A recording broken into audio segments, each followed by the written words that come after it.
Heather, do we have responses to polling question number 3? Once we have responses, can we revisit? And okay, all right, great. That's good to know. Yeah, so we're presenting to you, the audience, polling question number 3. Which of the following best describes your organization's current level of process intensification? If you can make a selection, we will momentarily revisit those responses and reflect on them. But in the meantime, implementation challenges, David, true or false?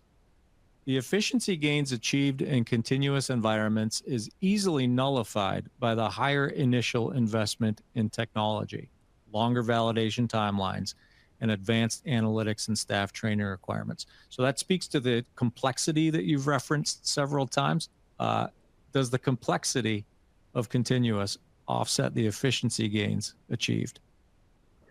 It's false for most scenarios. For instance, the UCL study showed that the higher investments up front pay off on the longer run. Then you gain a lot on the smaller footprint, so you have much less capex when you build a new facility, which can the one thing you have to be careful about is the higher FTE demand. For instance, I talked to a company where they see about 2 to 3 times more time and FTE consuming going to continuous. So that's something you have to be mindful about. Mm-hmm. But since you gain so much in terms of raw material costs, the cost of good initial investment, if you do it well, usually these upfront investments pay off. Very good. All right, Heather, let's take a look at that third polling question. Yeah, the numbers did change. So which of the following best describes your organization's current level of process intensification?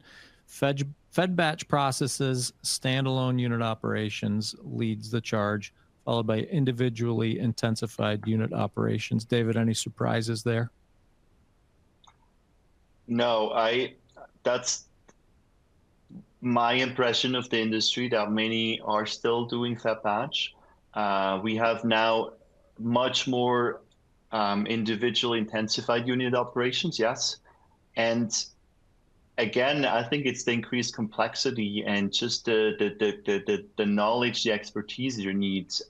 It's also the reason why we still don't see that many people doing fully continuous processing. Yeah. But the intention is there. I mean, if you look at the numbers in the industry, there's definitely an intention to go towards continuous. Yeah.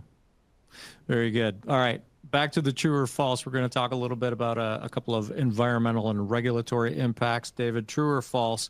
Fed batch environments result in higher waste generation and energy consumption. It's true. It's definitely true. Just to give you some numbers, Sanofi in the continuous facility, they achieved 94% reduction in chemical usage, 80% less energy consumption. Also, PAL, for instance, 44% consumption in buffer usage.